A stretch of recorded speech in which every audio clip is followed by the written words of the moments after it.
Olá, tudo bem com vocês? Hoje, dia 354 da nossa leitura da palavra, nós vamos ler o primeiro livro de Pedro. O capítulo 1, versículo 1, identifica o apóstolo Pedro como seu autor e provavelmente foi escrito entre 60 e 65 depois de Cristo. Esta é uma carta de Pedro aos fiéis que tinham sido dispersos por todo o mundo antigo e estavam sob intensa perseguição. Pedro realmente entendia o que era ser perseguido. Ele foi espancado, ameaçado, punido e preso por pregar a palavra de Deus. Ele sabia o que era perseverar sem amargura e sem nunca perder a esperança, assim como viver uma vida obediente e vitoriosa em muita fé. Esse conhecimento da esperança viva em Jesus foi a sua mensagem, assim como seguir o exemplo de Cristo.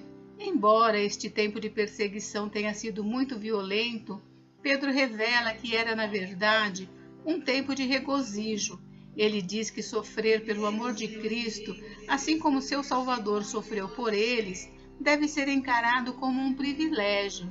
Esta carta faz referência às experiências pessoais de Pedro com Jesus, assim como aos seus sermões do livro de Atos.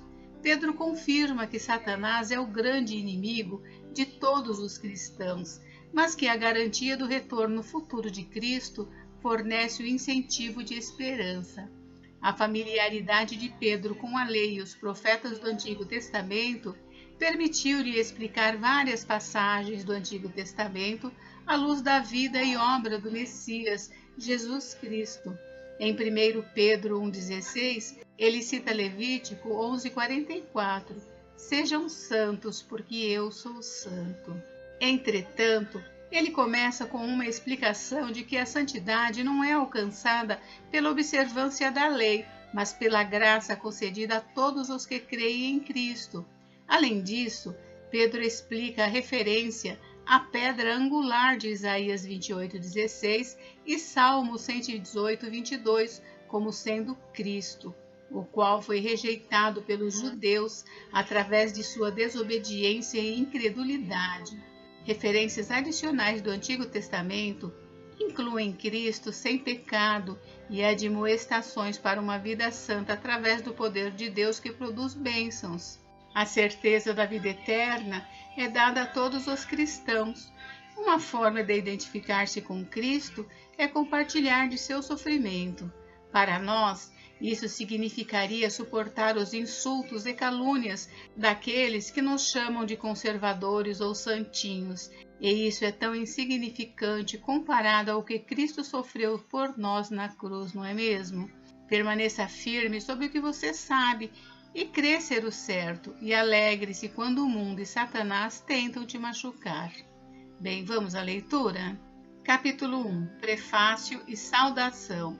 Pedro, apóstolo de Jesus Cristo, aos eleitos que são forasteiros da diáspora no Ponto, na Galácia, na Capadócia, na Ásia e na Bitínia, eleitos segundo a presciência de Deus Pai, em santificação do Espírito, para a obediência e a aspersão do sangue de Jesus Cristo, que a graça e a paz lhe sejam multiplicadas. Uma viva esperança. Bendito seja o Deus e Pai do nosso Senhor Jesus Cristo, que segundo a sua grande misericórdia nos regenerou para uma viva esperança, mediante a ressurreição de Jesus Cristo dentre os mortos, para uma herança que não pode ser destruída, que não fica manchada, que não murcha e que está reservada nos céus para vocês, que são guardados pelo poder de Deus mediante a fé para a salvação, preparada para ser revelada no último tempo. Nisso vocês exultam, embora no presente, por breve tempo, se necessário, sejam contristados por várias provações, para que, uma vez confirmado o valor da fé que vocês têm, muito mais precioso do que o ouro perecível, mesmo apurado pelo fogo, resulte em louvor, glória e honra na revelação de Jesus Cristo. Mesmo sem tê-lo visto, vocês o amam, mesmo não o vendo agora, mas crendo nele, exultam com uma alegria indescritível e cheia de glória, obtendo o alvo desta fé, a salvação da alma. Foi a respeito desta salvação que os profetas indagaram e investigaram. Eles profetizaram a respeito da graça destinada a vocês, investigando qual a ocasião ou quais as circunstâncias oportunas que eram indicadas pelo Espírito de Cristo que neles estava, ao predizer os sofrimentos que Cristo teria de suportar e as glórias que viriam depois desses sofrimentos. A eles foi revelado que não para si mesmos, mas para vocês, ministravam as coisas que agora foram anunciadas a vocês por aquele que, pelo Espírito Santo enviado do céu, lhes pregaram o Evangelho, coisas essas que anjos desejam contemplar, a santidade na vida. Por isso, preparando seu entendimento, sejam sóbrios e esperem inteiramente na graça que lhes está sendo trazida na revelação de Jesus Cristo. Como filhos obedientes, não vivam conforme as paixões que vocês tinham anteriormente, quando ainda estavam na ignorância. Pelo contrário, assim como é santo aquele que os chamou, sejam santos vocês também em tudo que fizerem, porque está escrito: sejam santos, porque eu sou santo.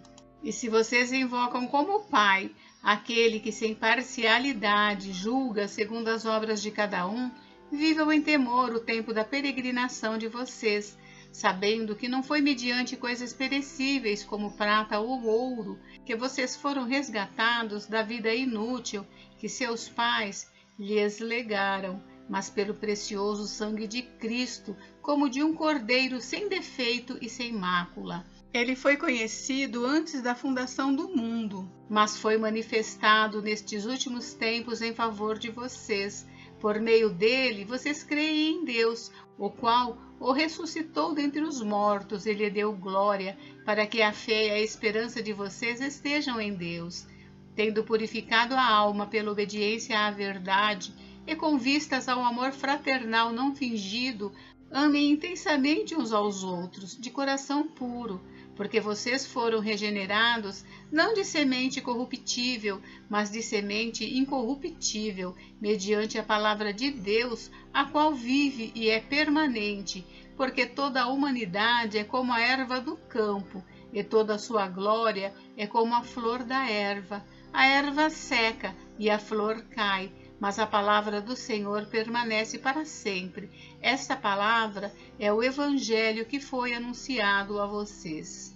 Capítulo 2. A pedra viva e a nação santa.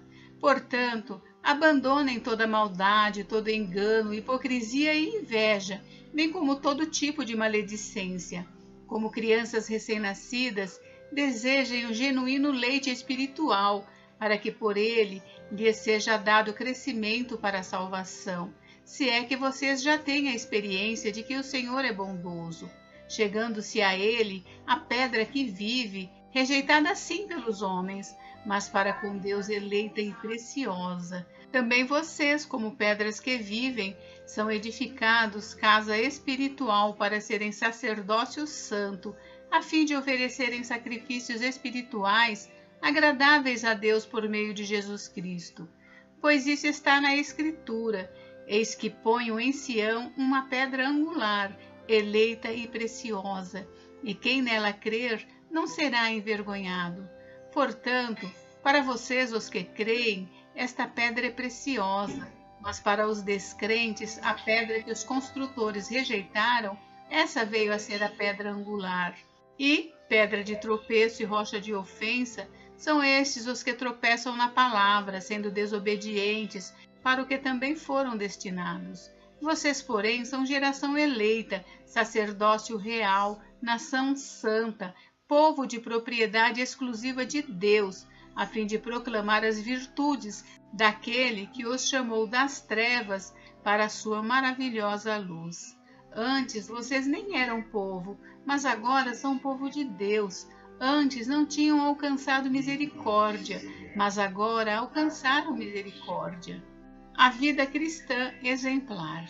Amados, peço a vocês, como peregrinos e forasteiros que são, que se abstenham das paixões carnais que fazem guerra contra a alma, tendo conduta exemplar no meio dos gentios, para que quando eles os acusarem de malfeitores, observando as boas obras que vocês praticam, glorifiquem a Deus no dia da visitação. Por causa do Senhor, estejam sujeitos a toda a instituição humana, quer seja ao rei como soberano, quer seja às autoridades como enviados por ele, tanto para castigo dos malfeitores como para louvor dos que praticam o bem. Porque assim é a vontade de Deus, que pela prática do bem vocês silenciem a ignorância dos insensatos. Como pessoas livres que são, não usem a liberdade como desculpa para fazer o mal. Pelo contrário, vivam como servos de Deus. Tratem todos com honra, amem os irmãos na fé, temam a Deus e honrem o Rei. Os servos cristãos e o exemplo de Cristo. Servos, sejam obedientes ao Senhor de vocês com todo temor, e não somente se ele for bom e cordial, mas também se for mal, porque isto é agradável a Deus, que alguém suporte tristezas, sofrendo injustamente por motivo de sua consciência para com Deus. Pois que glória há, se pecando e sendo castigados por isso, vocês o suportam com paciência. Se, entretanto, quando praticam o bem, vocês são igualmente afligidos e o suportam com paciência, isto é agradável a Deus, porque para isso mesmo vocês foram chamados, pois também Cristo sofreu no lugar de vocês, deixando exemplo para que vocês sigam os seus passos. Ele não cometeu pecado, nem foi encontrado engano em sua boca, pois ele, quando insultado, não revidava com insultos. Quando maltratado, não fazia ameaças, mas se entregava àquele que julga retamente, carregando ele mesmo em seu corpo, sobre o madeiro, os nossos pecados, para que nós, mortos para os pecados, vivamos para a justiça. Pelas feridas dele vocês foram sarados, porque vocês estavam desgarrados como ovelhas. Agora, porém, se converteram ao pastor e bispo da alma de vocês. Capítulo 3. Deveres dos casados. Igualmente vocês, esposas, estejam sujeitas cada uma a seu próprio marido, para que, se ele ainda não obedece à palavra, seja ganho sem palavra alguma por meio da conduta de sua esposa, ao observar o comportamento honesto e cheio de temor que vocês têm. Que a beleza de vocês não seja exterior, com tranças nos cabelos, joias de ouros e vestidos finos, mas que ela esteja no seu interior, uma beleza permanente de um espírito manso e tranquilo, que é de grande valor diante de Deus, pois foi assim também que no passado costumavam-se enfeitar as santas mulheres que esperavam em Deus, estando cada qual sujeita a seu próprio marido. Foi o que fez Sara, que obedeceu a Abraão, chamando-o de Senhor, da qual vocês se tornaram filhas, praticando o bem e não temendo perturbação alguma. Maridos, vocês igualmente vivam a vida comum do lar com discernimento, dando honra à esposa por ser a parte frágil e por ser co-herdeira da mesma graça da vida. Agindo assim, as orações de vocês não serão interrompidas.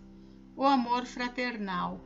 Finalmente, tenham todos o mesmo modo de pensar, sejam compassivos, fraternalmente amigos, misericordiosos, humildes. Não paguem mal com mal, nem ofensa com ofensa. Pelo contrário, respondam com palavras de bênção, pois para isto mesmo vocês foram chamados, a fim de receberem bênção por herança. Pois aquele que quer amar a vida e ter dias felizes, refreie a língua do mal e evite que os seus lábios falem palavras enganosas. Afaste-se do mal e pratique o bem, busque a paz e empenhe-se por alcançá-la. Porque os olhos do Senhor repousam sobre os justos e os seus ouvidos estão abertos às suas súplicas, mas o rosto do Senhor está contra aqueles que praticam o mal.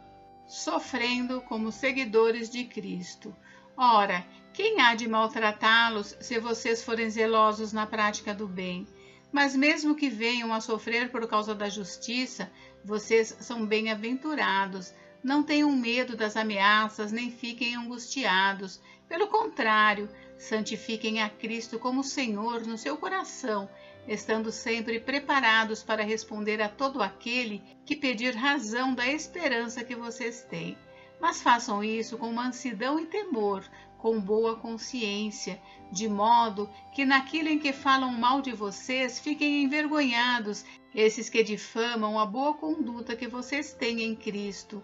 Porque se for da vontade de Deus, é melhor que vocês sofram por praticarem o bem do que praticando o mal, pois também Cristo padeceu uma única vez pelos pecados, o justo pelos injustos, para conduzir vocês a Deus, morto sim na carne, mas vivificado no Espírito, no qual também foi e pregou aos espíritos em prisão, os quais noutro tempo foram desobedientes, quando Deus aguardava com paciência nos dias de Noé, enquanto se preparava a arca, na qual poucas pessoas, apenas 8, foram salvas através da água. O batismo, que corresponde a isso, agora também salva vocês, não sendo a remoção das impurezas do corpo, mas o apelo por uma boa consciência para com Deus, por meio da ressurreição de Jesus Cristo, que depois de ir para o céu está à direita de Deus, ficando-lhe subordinados anjos, potestades e poderes. Capítulo 4. Vida segundo a vontade de Deus. Ora, tendo Cristo sofrido na carne, estejam também vocês armados do mesmo pensamento, pois aquele que sofreu na carne rompeu com o pecado, para que no tempo que lhes resta na carne, vocês não vivam mais de acordo com as paixões humanas, mas segundo a vontade de Deus. Porque basta que no passado vocês tenham feito a vontade dos gentios, tendo andado em práticas libertinas, desejos carnais, bebedeiras, orgias, embriaguez e em detestáveis idolatrias. Por isso, falando mal de vocês, estranham que vocês não se juntam com eles no mesmo excesso de devassidão, eles que terão de prestar contas àquele que é competente para julgar vivos e mortos, pois para este fim o Evangelho foi pregado também a mortos, para que mesmo sendo julgados na carne segundo os homens, vivam em espírito segundo Deus. Bons administradores da graça de Deus. O fim de todas as coisas está próximo, portanto, sejam criteriosos e sóbrios para poderem orar. Acima de tudo, porém, tenham muito amor uns para com os outros, porque o amor cobre a multidão de pecados. Sejam mutuamente hospitaleiros, sem murmuração. Sirvam uns aos outros, cada um conforme o dom que recebeu, como encarregados de administrar bem a multiforme graça de Deus. Se alguém fala, fale de acordo com os oráculos de Deus. Se alguém serve, faça-o na força que Deus lhe dá, para que em todas as coisas Deus seja glorificado, por meio de Jesus Cristo, a quem pertence a glória e o domínio para todo sempre. Amém. Coparticipantes dos sofrimentos de Cristo. Amados, não estranhem o fogo que surge no meio de vocês, destinado a pô-los à prova, como se alguma coisa extraordinária estivesse acontecendo. Pelo contrário, alegrem-se na medida em que são coparticipantes dos sofrimentos de Cristo, para que também na revelação de sua glória vocês se alegrem exultando. Se são insultados por causa do nome de Cristo, vocês são bem-aventurados, porque o Espírito da glória, que é o Espírito de Deus, repousa sobre vocês. Que nenhum de vocês sofra como um assassino, ou ladrão, ou malfeitor, ou como quem se mete na vida dos outros. Mas se sofrer como cristão, não se envergonhe. Pelo contrário, glorifique a Deus por causa disso, porque chegou o tempo de começar o juízo pela casa de Deus. E se começa por nós, qual será o fim daqueles que não obedecem ao Evangelho de Deus? E se é com dificuldade que o justo é salvo, que será do ímpio e do pecador? Por isso, também os que sofrem segundo a vontade de Deus entreguem a sua alma ao fiel Criador na prática do bem. Capítulo 5. Conselhos para o povo de Deus. Aos presbíteros que há entre vocês, eu, presbítero como eles, testemunha dos sofrimentos de Cristo e ainda coparticipante da glória que há de ser revelada, Peço que pastoreiem o rebanho de Deus que há entre vocês, não por obrigação, mas espontaneamente, como Deus quer, não por ganância, mas de boa vontade, não como dominadores dos que lhes foram confiados, mas sendo exemplos para o rebanho. E quando o Supremo Pastor se manifestar, vocês receberão a coroa da glória que nunca perde o seu brilho. Peço igualmente aos jovens, estejam sujeitos aos que são mais velhos, que todos se revistam de humildade no trato de uns para com os outros, porque Deus resiste aos soberbos, mas dá graça aos humildes. Portanto, humilhem-se debaixo da poderosa mão de Deus, para que Ele, em tempo oportuno, os exalte. Lancem sobre Ele todas as suas ansiedades, porque Ele cuida de vocês. Sejam sóbrios e vigilantes. O inimigo de vocês, o diabo, anda em derredor como o leão que ruge, procurando alguém para devorar. Resistam-lhe firmes na fé, certos de que os irmãos de vocês, espalhados pelo mundo, estão passando por sofrimento iguais aos de vocês, e o Deus de toda graça, que em Cristo os chamou à sua eterna glória, depois de vocês terem sofrido por um pouco, Ele mesmo irá aperfeiçoar, firmar, fortificar e fundamentar vocês. A Ele seja o domínio para sempre. Amém. Saudações. Por meio de Silvano, que considero um irmão fiel, escrevo para vocês de forma resumida, exortando e testemunhando que esta é a genuína graça de Deus. Continuem firmes nesta graça. Aquela que se encontra na Babilônia, também eleita, manda saudações, e o mesmo faz o meu filho Marcos. Saúdem uns aos outros com um beijo fraterno. Bênção, paz a todos vocês que estão em Cristo. Gente, encerramos a leitura do primeiro livro de Pedro e amanhã nós leremos o segundo livro. Fiquem com Deus, Deus abençoe vocês. Até amanhã.